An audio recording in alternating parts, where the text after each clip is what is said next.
నమస్తే తెలుగు ప్రజల గుండె చప్పుడు మన తెలుగు టీవీ స్పీడ్ న్యూస్ కి స్వాగతం. ప్రకాశం జిల్లా మార్కాపురం మండలం వేములకోట వద్ద శ్రీ పూల సుబ్బయ్య వెలుగొండ ప్రాజెక్టు గొట్టిపడియ పునరావాస కాలనీలను ప్రకాశం జిల్లా కలెక్టర్ తమీం అన్సారియా పరిశీలించారు. వెలుగొండ ప్రాజెక్టు పనులు నిర్వాసితుల సమస్యలపై జిల్లా కలెక్టర్ ఏ తమీష్ అన్సారియా దృష్టి సారించారు. ఇక పరిహారం ఇళ్ల పట్టాల పంపిణీ స్థితిగతులపై బాధితులతో కలెక్టర్ మాట్లాడారు. ప్రభుత్వానికి నివేదిక పంపించి త్వరితగతిన వెలుగొండ ప్రాజెక్టు పునరావాస ప్రజల సమస్యల పరిష్కారానికి కృషి చేస్తామని హామీ ఇచ్చారు. ఏలూరు జిల్లా జంగారెడ్డిగూడెం మండలం గురువాయిగూడెం గ్రామం నందు తెల్లమద్ది చెట్టు కింద స్వయంభూ అయిన వెలిసిన శ్రీ మద్ది ఆంజనేయ స్వామి వారి ఆలయంలో తెల్లవారుజామున ఆలయ అర్చకులు స్వామివారికి ప్రభాత సేవ నిత్యార్చన పూజలు నిర్వహించారు. అనంతరం స్వామివారు ప్రత్యేక అలంకరణలో భక్తులకు దర్శనమిచ్చారు. భక్తులు స్వామివారికి ప్రీతికరమైన తమలపాకులతో అష్టోత్తర పూజలు నిర్వహించారు. భక్తులు శ్రీ స్వామివారి ఆలయం చుట్టూ 108 ప్రదక్షిణలు చేసి మొక్కులు చెల్లించుకున్నారు. ఆలయ అర్చకులచే అన్నప్రాసనలు వాహన పూజలను జరిపించుకున్నారు. ఏలూరు జిల్లా దెందులూరు మండలం ఇక వేదినరావుపాలెంకు చెందిన రామభక్త హనుమ సాయి భజన సమాజం వారిచే హనుమాన్ చాలీసా పారాయణం నిర్వహించారు. సదరు కార్యక్రమంలో పలువురు భక్తులు పాల్గొన్నారు. హిందువుల మనోభావాలకు వ్యతిరేకంగా కాంగ్రెస్ పార్టీ అవలంబిస్తోందని కర్నూలులో విశ్వ హిందూ పరిషత్ నాయకులు అన్నారు. పార్లమెంటులో ప్రతిపక్ష నేత రాహుల్ గాంధీ హిందువులకు వ్యతిరేకంగా వ్యాఖ్యలు చేశారని విశ్వ హిందూ పరిషత్ కర్నూలు జిల్లా అధ్యక్షుడు గోరంట్ల రమణ అన్నారు. రాహుల్ గాంధీ వెంటనే హిందువులకు క్షమాపణ చెప్పాలని కర్నూలు కలెక్టర్ కార్యాలయం వద్ద ధర్నా చేశారు. పార్లమెంటులో హిందువులను కించపరిచే విధంగా రాహుల్ గాంధీ మాట్లాడితే అక్కడే ఉన్న హిందూ కాంగ్రెస్ ఎంపీలు ఎందుకు ప్రశ్నించలేదని బీహెచ్పీ నాయకులు ప్రశ్నించారు. ఓట్ల కోసమే కాంగ్రెస్ నేతలు హిందువులకు వ్యతిరేకంగా మాట్లాడుతున్నారని వారన్నారు. తమపై అక్రమ గంజాయి కేసులను నమోదు చేసి ఆస్తులు సీజ్ చేసి డబ్బులు కాజేసిన పోలీసులపై విచారణ చేపట్టి చర్యలు తీసుకోవాలని కోరుతూ బాధితుడు వంకుడోతు వీరన్న సీఎం రేవంత్ రెడ్డి ఇక డీజీపీ ఏసీబీ డీజీని ఫిర్యాదు చేశారు. ఈ మేరకు ఫిర్యాదు చేసినట్లు స్పష్టం చేశారు. బలక్పేట కళ్యాణ్ నగర్లో హైకోర్టు న్యాయవాది రాపోలు భాస్కర్ నివాసంలో ఏర్పాటు చేసిన సమావేశంలో బాధితుడు వివరాలు వెల్లడించారు. మహబూబాబాద్ జిల్లా గూడూరు మండలం ఆపూరు గ్రామానికి చెందిన తమ కుటుంబానికి టీఎస్ నాబ్ లీక్ పోలీస్ కానిస్టేబుల్గా విధులు నిర్వహిస్తున్న తమ బంధువు బూఖ్యా రాజేందర్కు పాత తగాదాలు ఉన్నాయని తెలిపారు. దీంతో TS NAB Langar Houz police అధికారులు అండదండలతో తన ఫోన్ ట్రాక్ చేసి గత ఆగస్టు 9న ఘటకేసర్ టోల్గేట్ 9 వద్ద డ్రైవర్పై వస్తున్న తన వాహనంతో పాటు అరెస్టు చేసి వారం రోజుల పాటు చిత్రహింసలు పెట్టి తమ కుటుంబ సభ్యులు 6గురిపై తప్పుడు కేసు నమోదు చేశారని ఆరోపించారు. ఎన్కౌంటర్ చేస్తామని బెదిరించారని చెప్పారు. అత్తాపూర్లో వాహనం గంజాయి తరలిస్తున్నారని సీన్ సృష్టించారని చెప్పారు. తన భూమి కొనుగోలుదారుడి వద్దకు వెళ్లి 33 లక్షలు వసూలు చేశారని ఆరోపించారు. తాను తమ కుటుంబ సభ్యులు వ్యాపారాలు ఉద్యోగాలు చేసుకుని ఉన్నతంగా బతుకుతున్నామని తెలిపారు. పాత కక్షల నేపథ్యంలో టార్గెట్ చేసి తమ కుటుంబాన్ని జైలు పాలు చేశారని విమర్శించారు.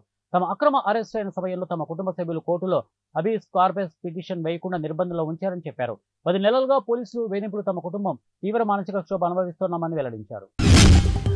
ఇటీవల ముఖ్యమంత్రి చంద్రబాబు నాయుడు చిత్తూరు జిల్లా కుప్పంలో పర్యటించిన నేపథ్యంలో టీడీపీ నేతలు ఫ్లెక్సీలు ఏర్పాటు చేశారు. టీడీపీ ఫ్లెక్సీలను గుర్తు తెలియని వ్యక్తులు చించివేశారు. ఫ్లెక్సీలు చించివేయడంతో టీడీపీ నేతలు ఆగ్రహం వ్యక్తం చేస్తున్నారు. ఫ్లెక్సీలు చించిన వారిపై చర్యలు తీసుకోవాలని టీడీపీ నేతలు డిమాండ్ చేస్తున్నారు. కుప్పం పట్టణంలోని తెలుగుదేశం పార్టీ కార్యాలయం వద్ద ఆదివారం రాత్రి గుర్తు తెలియని వ్యక్తిని సంచరించిన దృశ్యాలు సీసీ కెమెరాల్లో రికార్డ్ అయ్యాయి. కాగా ఫ్లెక్సీలు చించివేసిన వారిపై చర్యలు తీసుకోవాలని పోలీసులకు టీడీపీ నేతలు ఫిర్యాదు చేశారు. తమకు 12 సంవత్సరాలుగా విద్యాబోధన చేసి నేడు బదిలీపై వెళ్తున్న ఉపాధ్యాయురాలను తమ విడిచి వెళ్లవద్దంటూ విద్యార్థులు హత్తుకుని కన్నీరు పెట్టుకున్నారు. మెదక్ జిల్లా మసాయిపేట మండలం చెట్లతిమ్మాయిపల్లె గ్రామంలోని ప్రభుత్వ ప్రాథమికోన్నత పాఠశాలలో అరుణ, రేణుక అనే 2 ఉపాధ్యాయులు గత 12 సంవత్సరాలుగా విధులు నిర్వహించారు. బదిలీలో వారు ఇతర ప్రాంతాలకు బదిలీపై వెళ్తున్నారు. దీంతో విద్యార్థులు ఒక్కసారిగా తమను విడిచి వెళ్లవద్దంటూ ఉపాధ్యాయురాలను అడ్డుకొని కన్నీరు పెట్టుకున్నారు. ఈ విషయం తెలుసుకున్న గ్రామస్తులు సైతం పాఠశాల వద్దకు చేరుకుని విద్యార్థులకు నచ్చజెప్పి ఉపాధ్యాయురాలకి వీడ్కోలు పలికారు. ఈ సందర్భంగా ఉపాధ్యాయురాలు రేణుక, అరుణ సైతం కన్నీరు పెట్టుకున్నారు. ఎన్టీఆర్ జిల్లా గంపలగూడెం మండలం కొనిజర్ల గ్రామంలో గుర్తు తెలియని వ్యక్తులు మాజీ సీఎం వైఎస్ఆర్ విగ్రహం ఎడమతి ధ్వంసం చేశారు. పార్టీ నాయకులతో కలిసి వైసీపీ మాజీ ఎమ్మెల్యే నల్లగట్ల స్వామిదాసు విగ్రహాన్ని పరిశీలించారు. పేద ప్రజల గుండెల్లో గూడు కట్టుకున్న వైఎస్ఆర్ విగ్రహాన్ని ధ్వంసం చేయడం దారుణమని అన్నారు. విగ్రహాన్ని ధ్వంసం చేసిన సంఘ విద్రోహ శక్తులపై చర్యలు తీసుకోవాలని డిమాండ్ చేశారు. గుంటూరు తూర్పు నియోజకవర్గంలో ఎమ్మెల్యే నజీర్ అహ్మద్ ఆదేశాల మేరకు నెహ్రూ నగర్, బుచ్చయ్యతోట ప్రాంతాల్లో పెన్షన్ పంపిణీ చేపట్టారు. ఈ కార్యక్రమంలో గుంటూరు జిల్లా బీసీ విభాగం అధ్యక్షులు వేములకొండ శ్రీనివాస్, 55వ వార్డు ప్రెసిడెంట్ మేకపోతుల సోమశేఖర్ గౌడ్, పాటిబండ్ల బలరాం, దాసరి రావణ్, జనసేన నాయకులు ఎద్దల హేమచంద్, జల్లెడ గావాస్కర్, లేల శ్రీలక్ష్మి, ఎద్దల కిషోర్, ప్రహ్లాదరావు మరియు సచివాలయ సిబ్బంది, సరోజిని, దివ్య తదితరులు పాల్గొన్నారు. గడ్చిరోలి జిల్లా సిరోంచ తాలూకాలోని భారత సంచార్ నిగమ్ లిమిటెడ్ డివిజన్ గ్రామీణ ప్రాంతాల్లోని సిరోంచ తాలూకా ప్రధాన కార్యాలయం నుండి ప్లాంటేషన్ నెట్వర్క్ను రూపొందిస్తోంది. టవర్ను ఏర్పాటు చేసి చాలా ఏళ్లు కావస్తున్న మొబైల్ ఫోన్ల యజమానులు మాత్రం బీఎస్ఎన్ఎల్ నెట్వర్క్ కోసం ఎదురు చూస్తున్నారు.